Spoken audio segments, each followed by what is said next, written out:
네, 취업이 보인다 2부의 문을 활짝 열었습니다. 이번 시간에는요, 해양경찰을 준비하고 있다, 경찰의 뜻이 있다는 분들은 보다 귀도 좀 쫑긋 세우고 눈도 크게 뜨셔야겠습니다. 앞서 전해드린 대로 실제 해양경찰 두 분을 스튜디오에 모셨기 때문인데요. 먼저 인사 나눠보도록 하겠습니다. 어서 오십시오.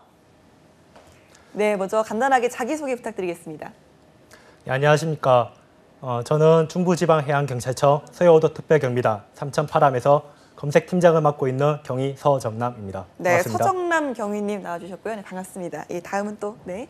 네, 저는 중부지방해양경찰청 인천항 해상교통관제센터에서 근무하고 있는 관제사 박현지라고 합니다. 반갑습니다. 네, 실제 제복을 딱 입은 해양경찰분들이 두 분이 딱 제 옆에 계시니까 좀 기합도 들어가는 것 같고요. 좀 든든하기도 한 것 같습니다. 아까 저희가 화면으로만 이렇게 뵙다가 실제로 제 옆에 모셔보니까 더욱더 반가운 것 같은데요. 먼저 서정남 경위님께 여쭤보도록 하겠습니다. 지금 서해 5도 특별경비단 경비함정에 근무 중이시라고 들었는데요. 이 해양경찰이 되시고 난 후에 뭐 여러 곳에 경비함정에 계셨을 것 같아요. 어느 곳에 계셨나요? 예, 저는 작년 2017년 5월에 서해 5도 특별경비단 3008함에서 해양경찰로서의 첫 발을 내딛고 네. 예, 현재는 다른 곳 이동 없이 이곳 3008함에서 계속 근무를 지속하고 있습니다. 아, 네. 작년부터 경비함정에 계시기 시작하신 거예요? 예, 맞습니다. 네, 그렇군요. 바다마다 특성이 다르기 때문에 지역별로 수행하는 업무도 다르다라고 제가 아까 1부 때 학생들한테 살짝 들었는데 실제로 어떻습니까? 예, 실제로 중부, 동해, 서해, 남해, 제주 5개 지방청 각 지역별 해상에서 발생하는 해상 시효에 맞춰 안전에 관한 모든 업무를 수행하고 있습니다. 특히 중부지방해양경찰청은 불법 외국어선 단속 임무와 북한 어선의 월성 감시 임무 등을 임무 수행을 하며 동해와 제주도는 독도와 이호도에 대한 해상 경비 임무를 수행하고 있습니다. 예, 그렇군요. 또 다른 지역은 또 어떤 특성이 있을까요? 특히 서해 중부지방해양경찰청 또한 저희 중부지방해양경찰청과 같이 불법 외국어선 임무에 힘을 쓰고 있습니다. 네, 그렇군요. 저희가 일부 현장 인터뷰를 통해서 지금 하시는 업무들을 잠깐 들어보긴 했는데요. 정말 다양한 업무들을 하고 계시더라고요. 그래서 이 바다의 어벤져스다라고 말씀해 주신 것 같은데 그중에서도 특별히 좀 힘든 일 같은 게 있을까요? 예. 임무를 수행하면서 힘든 일이라고 하면 실종자 수색 업무라고 생각합니다. 네.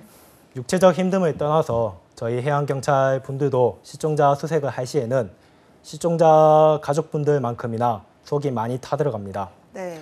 바다라는 해양환경 특성상 조류와 파도, 바람이 시시각각 변하기에 저희 해양경찰들이 실종자 분들을 발견하고 다가가기까지 바다가 길을 열어주지 않을 때가 많이 있습니다.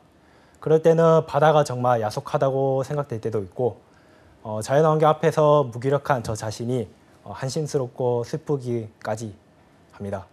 네, 그렇군요. 뭐 야간 수색도 자주 나가신다고 들었고요. 저희가 그중에서도 뭐 야간에 그것도 바다에서 뭔가 수색하고 어떤 업무를 본다는 게 정말 위험할 것 같은데요. 실제로 어떻습니까? 예, 실제로 어선 정복 사고나 실종자 수색, 불법 외국어선 단속 임무 등은 대부분 야간에 발생하고 있습니다. 앞서 말씀드렸듯이 해양은 자연 환경이 시시각각 변하며 또한 야간에는 주간과 달리 시야까지 제한되어 한 치 앞을 내다볼 수 없는 상황에서 임무를 수행해야 합니다. 네. 그렇기에 항상 최고들 경각심과 긴장감을 가지고 임무를 수행하고 있습니다. 네, 그렇군요. 그중에도 실제로 좀 근무를 하시면서 이런 순간은 정말 위험했다라는 것들 좀 사례를 몇 가지 좀 소개를 좀 해주시죠. 저희가 이렇게 딱 들었을 때는 와닿지가 않아서요. 네, 어떤 게 있을까요? 예, 저는 작년 북방 한계서 인근 해역에서 불법 외국어선 납포 과정상 겪었던 일을 말씀드리고 싶습니다. 네. 당시 북방 한계서 6km 이남 우리 해상에서 불법 조업을 하고 있는 불법 외국어선에 대하여 정당한 법 집행을 하기 위해 야간에 검문 검색을 하였던 일이 있었습니다. 당시 불법 외국어선에 저희 대원들이 등선을 하였었는데 불법 외국어선은 저희 대원들을 태운 채 출입문을 폐쇄하고 북측으로 계속 도주하는 상황이었습니다. 마지막에는 저희 대원들이 출입문을 강제 개방하고 어선을 납포하여 안전한 우리 해역으로 이동 조치할 수 있었지만 자칫 조금만 늦었더라면 의도치 않게 북방 한계선을 넘어버릴 뻔한 일이 있었습니다. 네. 그때가 가장 위험한 순간이었지 않나 생각합니다. 이 말씀을 하시는 거 보니까 뭐 제가 딱 듣기도 소름이 딱 들을 정도로 위험한 순간이 아니었나라는 생각이 듭니다. 바다를 이제 밤에 나간다는 것 자체도 정말 위험한 일인데 그것도 불법 외국 어선을 딱 맞닥뜨려서 그분들이 뭐 저항을 하거나 어떤 사고가 일어난다면 실제 다치는 상황도 많이 생길 것 같거든요. 어떻습니까?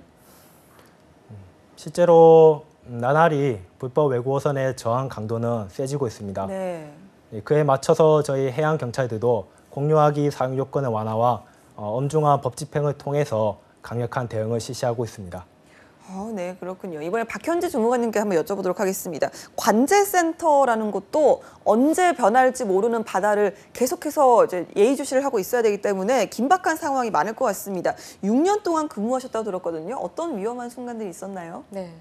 먼저 인천항에 대해서 설명을 드리자면 네. 인천은 이 지형이 복잡하고 수로가 좁으며 주변에 섬들이 많기 때문에 이 선박 운항자의 입장에서 운항을 하기가 매우 어려운 해역입니다. 네. 또한 이 봄철에는 해무, 즉 안개가 많이 끼는데요. 이 안개가 낄 때는 종종 한 치 앞도 보이지 않을 정도로 짙게 끼는 경우가 있습니다. 네. 몇 년 전에 다수의 승객들을 싣고 도서 구간을 항해를 하던 여객선에서 이 짙은 안개로 인해 전방에 어선을 확인하지 못해서 충돌이 일어난 경우가 있습니다. 네. 이때 신속히 해경이 출동을 해서 인명 피해는 없었으나 이 어선이 바로 현장에서 침몰하게 됩니다. 그때 저는 초보 관제사였는데요. 이 선임 관제를 도와서 사고 내용을 전달받고 그리고 유관기관과 상황실에 전달하는 역할을 하였습니다. 이때 1분 1초가 정말 생사를 가르는 중요한 순간이라는 것을 이제 몸소 체험하고 또 상황이 종료됐는데도 불구하고 계속해서 이 긴장이 풀리지가 않아서 땀이 났던 기억이 생생합니다. 네. 그러면 실제로 관제센터에서 이렇게 보고 계시다가 어떤 사고가 나면 어떤 순서로 업무를 처리를 하시는지요? 예, 업무 처리 순서는 일단 사고 내용을 전달받자마자 이 상황실과 그리고 유관기관에 전파를 하게 됩니다. 네. 그리고 해경 함정들에게 바로 연락을 해서 바로 출동할 수 있도록 조치를 취하고 있습니다. 그러면 어떤 사고가 발생을 했을 때 관제센터가 최일선에서 먼저 일을 하시는 거네요. 네, 맞습니다.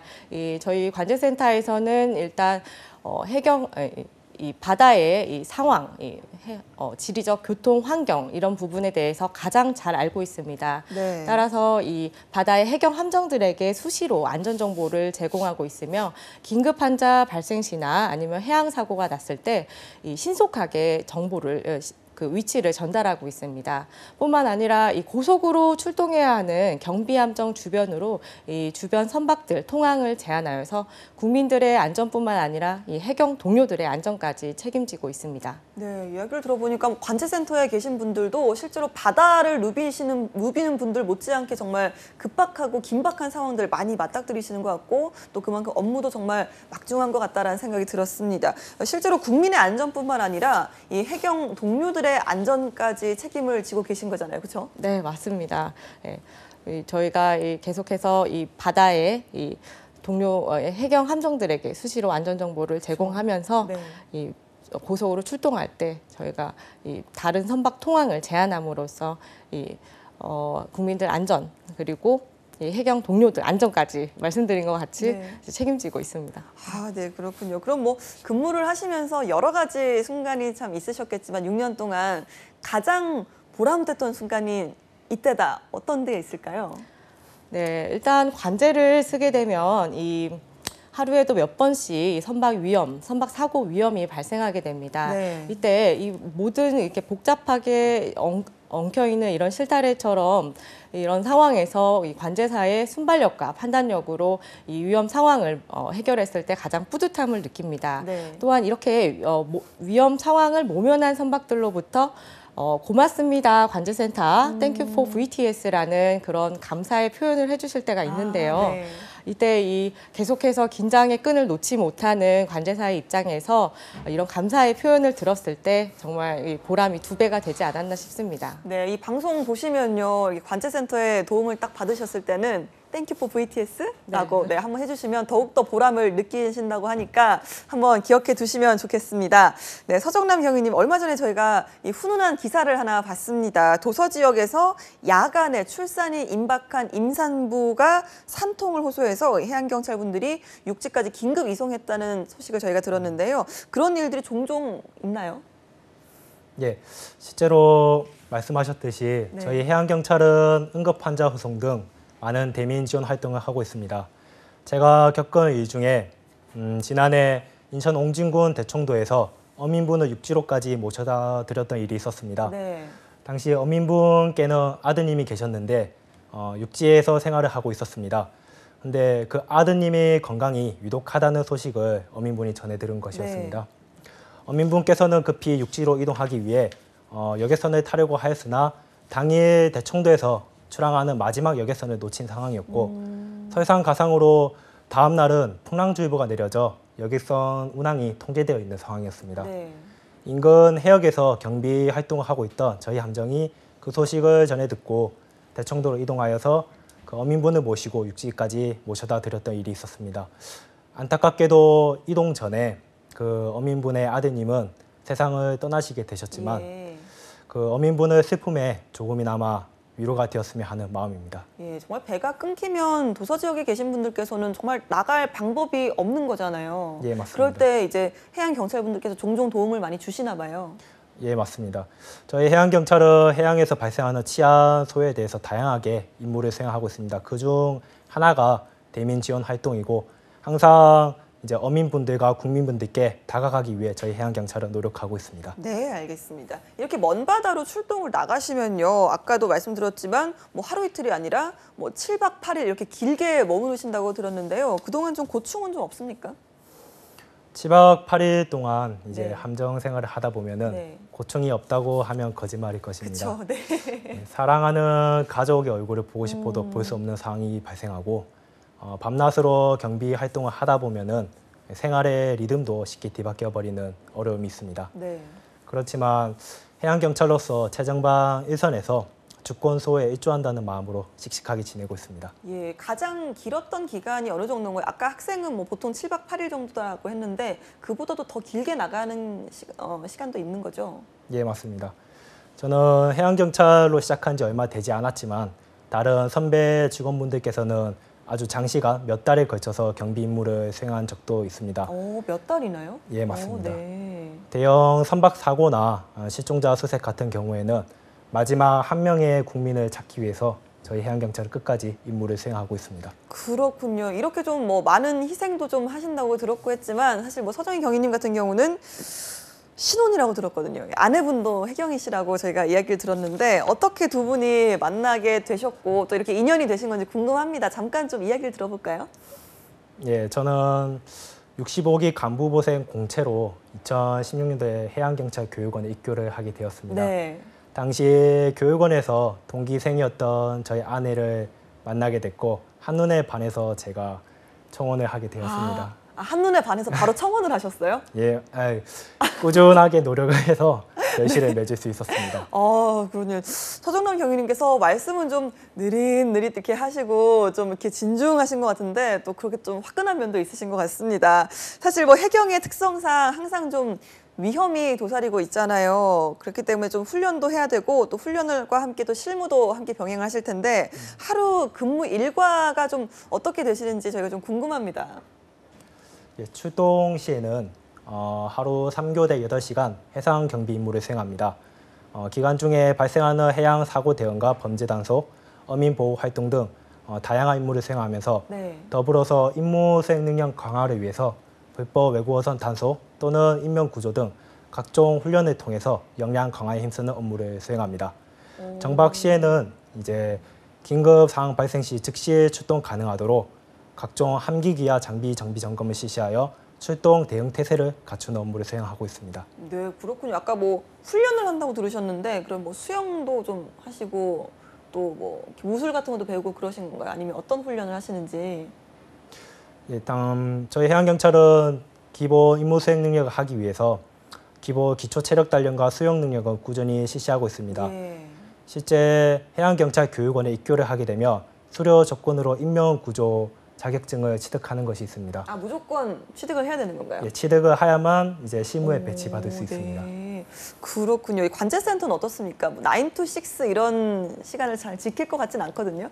네, 일단은 저희는 이 현장직이라서 주간 이틀 그리고 야간 이틀 이렇게 비번 이틀 이런 식으로 이 교대 근무를 수행하고 있습니다. 그래갖고 이 주간 근무할 때는 9 to 6를 좀 지켜지고 있고요. 그리고 네. 또 교대 근무를 하기 때문에 30분 전에 미리 이렇게 출근을 해서 이 교대 업무에 수행하는데 필요한 작업을 진행하고 있습니다. 그러면 주간 이틀, 야간 이틀 계속 반복하다 보면 몸의 컨디션도 좀 무너질 것 같은데 어떤가요? 네, 맞습니다. 일단 좀 컨디션이 무너지지 않기 위해서 네. 좀 체력 관리도 열심히 하는 편이고요. 네. 또 그리고 이 컨디션을 관리하기 위해서 좀 주변에 이렇게 좀 산책을 하거나 이렇게 네. 좀 그런 예. 생활을 많이 하고 있습니다. 네. 관제센터에 계신 해양경찰 여러분들도 따로 뭐 훈련 같은 걸 하시나요? 관제센터에서 따로 훈련을 진행하고 있지는 않습니다. 네. 하지만 이런 관제를 하기 위해 필요한 훈련은 매달 3번씩 진행을 하고 있습니다. 아, 네, 그렇군요. 항상 좀 바다를 곁에 두고 계시고 또 근무 시간도 일정하지 않기 때문에 좀 주어지는 휴식 시간이나 개인 시간이 참 달콤하지 않나라는 생각이 듭니다. 보통 좀 개인적인 시간은 어떻게 보내시는지요, 사경이님? 예, 앞서 말씀드렸듯이 함정 생활을 하기 위해서는 기초 체력과 수영 능력이 필수이기 때문에 저는 체력 단련과 수영 연습을 하면서 여가 시간을 보내고 있습니다. 아, 그러니까 개인적인 시간, 휴식 시간에도 훈련을 하시는 거예요? 맞습니다. 저는 출동을 나가게 되면 언제 상황이 발생할지 모르기 때문에 네. 항상 체력 단련으로 기본적인 건강을 유지하고 있습니다. 아, 그러시군요. 정말 대단하십니다. 박현지 주무관님은 좀 어떻게 보내시는지요? 네, 저는 지금 20개월 된 아기를 키우고 있는 아, 워킹맘인데요. 네. 교대 근무를 수행하다 보니까 아기와 함께 있어주지 못할 때가 있습니다. 네. 그래서 이제 근무 시간 외에는 아기와 함께 시간을 보내거나 개인적인 공부를 진행하고 있습니다. 두 분 다 가족이 있는 분들이다 보니까 정말 더욱더 제가 마음이 좀 쓰이는 것 같습니다. 박현지 주무관님께서는 해경이 되기 전에 항해사로 근무를 하셨다고 들었거든요. 이 항해사부터 관제사까지 전부 이 바다와 관련된 일이잖아요. 어떤 게 좀 정확히 다른 거죠? 네, 저는 이 외할머니가 사셨던 곳이 신안 도초라는 작은 섬이었는데요. 네. 그래서 이 바다와 접할 기회는 많았는데 어려서부터 이 바다와 관련된 직업을 꿈꾸지는 않았습니다. 네. 하지만 해양대학교에 진학을 하면서 바다가 정말 비전이 있구나 이런 이 느낌을 받고 그러고 네. 나서 제가 가야 할 길이라고 생각하였습니다. 아, 네. 바다가 이제 운명이 아닌가라는 생각이 들었습니다. 어렸을 때 딱히 꿈도 없었는데 외할머니가 도서 지역에 계시고 그러다 보니까 그런 딱히 생각도 없었는데 해양대학교를 진학하다 보니까 바다에 비전이 있는 것 같고 이런 네, 좀 네, 특별한 일인 것 같습니다. 서정남 경위님도 해양대학교 출신이라고 들었거든요. 이 전공이나 뭐 학교 이런 것들이 해경 채용 기준에서 어떤 절대적인 비중을 차지를 하는지요? 그렇지 않습니다. 해양대학교 출신이 해상에 대한 이해도나 함정 경력에는 도움이 될 수는 있습니다만 네. 해양대학교 출신이라고 하여서 채용 과정에 있어서 큰 비중을 차지하거나 이점이 있다고 볼 수는 없습니다. 그렇군요. 예, 올해 기준에는 공채와 경력 채용 등 17개 분야에서 다양한 재능과 전문성을 가진 분들을 3차에 걸쳐서 975명 채용 계획 중에 있습니다. 해양경찰이 되기 위한 길은 모두에게 열려 있습니다. 많은 지원과 관심 부탁드리겠습니다. 네, 알겠습니다. 박현지 주무관님은 어떻습니까? 좀 직접 이렇게 관제센터 일을 해보시니까 내가 해양대학교 출신이라서 이런 부분은 좀 이점이 있었다, 아니다, 좀 전혀 네. 상관이 없었다, 어땠습니까? 네, 학교나 출신이 해양경찰 채용 기준에 반영이 되지는 않습니다. 지금 현직에서 근무하고 계시는 일반 대학교 졸업자분들도 해양경찰로 재직 중에 계시고요. 네. 그리고 또 항해사 업무가 필요한 이 관제 부분에 있어서도 일본 대학교를 졸업하시고 그리고 이 항해사를 거쳐서 지금 관제사로 근무하시는 분들이 많습니다. 뿐만 아니라 이 전문적인 해기사를 양성하는 해양연수원 그리고 해사고등학교 졸업자분들도 모두 응시가 가능하십니다. 그렇군요. 알겠습니다. 일단 그러니까 뭐 굳이 해양대학교 아니라도 해양경찰에 대한 꿈이 있으신 분들은 준비를 좀 해보시는 것도 좋겠습니다. 일단 해양경찰이 되려면 어떤 것들을 준비를 해야 될까요, 경위님? 해양경찰이 되기 위해서는 공부 자료나 체력 관리 등 많은 준비 사항이 있을 수 있습니다. 그러나 저를 기준으로 말씀드리면 네. 제가 해양경찰이 되고 가장 먼저 준비했던 것은 해양경찰이 되었을 때 제가 어떤 모습의 해양경찰을 하고 있을까라는 질문에 답을 구하는 일이었습니다. 네. 이는 제가 해양경찰이 되고자 하는 이유를 정확히 알기 위함이었습니다. 단순한 직업으로서의 해양경찰이 아니라 내가 나로 인해서 다른 누군가의 생명을 구하기 위해서 나로 인해서 다른 누군가의 안전을 확보해 줄 수 있다면 이를 해양경찰로서 행해야겠다는 마음가짐을 가지는 것이 가장 중요한 첫걸음이라고 생각합니다. 네, 일단은 해양경찰이 되고 싶다면 거기에 대한 책임의식이나 직업의식부터 먼저 고민을 해봐라 이런 말씀이시죠? 맞습니다. 네, 그렇군요. 박현지 주무관님께서는 어떤 걸 먼저 준비를 해야 된다, 좀 꿀팁을 좀 전해주시면요. 네, 일단 저는 목표를 세우는 게 가장 중요하다고 생각합니다. 네. 저는 LPG를 실어 나르는 대형 상선에서 이 항해사로 근무를 하였는데요. 이 외국 나라들을 입항을 하다 보니까 이 관제사란 직업에 대해서 매력을 느꼈습니다. 그래서 이 관제사에 대해서 이 목표를 세운 뒤에 그리고 나서 배를 그만두고 그다음에 공무원 경력 채용 시험 기간과 일정을 알아본 뒤에 저의 자격과 수준을 점검하면서 공부를 시작했던 것 같습니다. 네. 목표를 세우는 게 가장 중요한 것 같습니다. 네, 그렇군요. 그런데 이제 관제사는 또 해양경찰과는 좀 따로 채용을 하는 건가요? 지금 같이 채용을 동시에 하고 있습니다. 아, 네, 그렇군요. 그럼 준비를 하면서 이제 관제사를 준비한 친구들은 보다 조금 다른 부분도 함께 공부를 해야 되는 건지.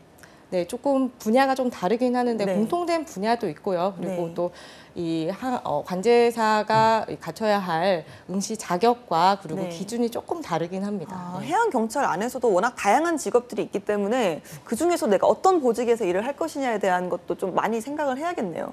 네, 아무래도 이 해양경찰에서는 여러 분야가 있기 때문에 이제 본인이 무엇을 하고 싶은지 목표를 세우는 게 중요하고요. 그리고 네. 이제 저 같은 경우는 관제사가 되겠다고 목표를 세웠기 때문에 네. 그에 맞춰서 좀 준비를 했던 것 같습니다. 그렇군요. 지금 이 방송을 보고 해양경찰을 준비하시는 분들은 사실 실제로 선배들을 직접 만나고 좀 인터뷰를 하는 기회가 많지 않잖아요. 그러니까 좀 이렇게 이 방송을 보고 있는 미래 후배들에게 이렇게 좀 준비를 해라 이런 좀 팁을 하나 전해주신다면요.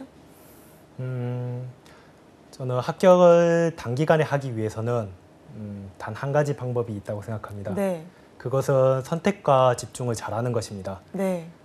공무원 시험은 장기로 갈수록 더욱 힘들어지기 때문에 단기에 합격하는 것이 중요한데 그 방법으로서 정확한 공부 방법을 정하고 그 방법을 믿고 끝까지 흔들림 없이 가는 것이 가장 합격을 위한 빠른 지름길이 아닐까 생각합니다. 네, 알겠습니다. 예, 더불어서 말씀하셨듯이 미리 이전에 합격한 선배님들을 찾아뵙고 공부하면서 얻기 좋은 팁 같은 거 그리고 공부할 시에 어려움이 닥쳤을 때는 어떻게 해결을 하셨는지 등을 네. 직접 찾아뵙고 여쭈는 용기도 필요하다고 생각합니다. 네, 알겠습니다. 오늘 방송을 통해서 꼭 하시고 싶은 말씀이 있으시거나 뭐 소감이 있으시면 한 말씀씩 들어보도록 하겠습니다. 박현지 주무관님. 네, 저는 삼면이 바다인 대한민국에서 해양경찰은 꼭 필요한 직업이라고 생각합니다. 이 바다의 안전을 지킨다고 이 자부심을 느끼고 싶은 청년들께 이 도전할 만한 가치가 있다고 생각합니다. 예, 될 때까지 하면 된다라는 말씀을 전달하고 싶은데요. 네. 포기하지 마시고 계속해서 전진하신다면 꼭 꿈을 이루실 거라고 생각합니다. 또한 또 지금 현장에서 업무를 수행 중이신 분들이 많은데요. 제가 그분들을 대표해서 해양경찰을 알리고 표현할 수 있어서 정말 영광스러운 시간이었습니다. 아, 아닙니다. 저희도 이렇게 나와주셔서 감사했습니다. 서경희님. 예, 생방송 결정이 되었을 시에 저의 한 명의 모습이 해양경찰 전체의 모습으로 일반화되어 비춰지진 않을까 많은 걱정을 하였었습니다. 저희 해양경찰은 지금 이 순간에도 일선에서 뜨거운 땀방울을 흘리면서 국민의 안전을 위해 일하고 있습니다. 바다에 있어서 더 거듭난 모습을 보이기 위해 저희 해양경찰은 지금 분명히 앞으로 나아가고 있습니다. 믿고 지켜봐 주시며 많은 관심과 지원 부탁드리겠습니다. 네, 두 분 오늘 출연해 주셔서 정말 감사드립니다. 고맙습니다. 감사합니다. 네, 우리 주변에는 해양경찰을 비롯해서 경찰, 소방관 등 밤낮 가리지 않고 국민의 안전을 지키기 위해서 일하는 분들이 정말 많이 계십니다. 그분들의 희생이 있기 때문에 더욱더 안전한 대한민국이 오늘도 이루어지고 있는 게 아닌가라는 생각이 듭니다. 저희는 내일 이 시간에 다시 찾아뵙겠습니다. 취업이 보인다 시청해주신 여러분 고맙습니다.